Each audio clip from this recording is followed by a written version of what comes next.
Netanyahu keeps claiming that he fights for the survival of the Jewish people, implying that without him, we wouldn't exist.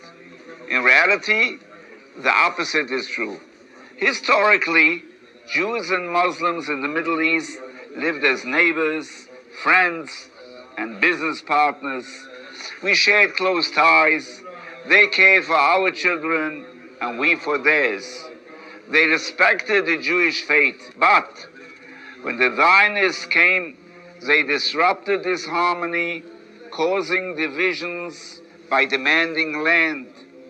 This led to conflict and enmity where there had been peace. Now, Netanyahu says he is protecting us, but his actions have created new enemies and strained old friendship.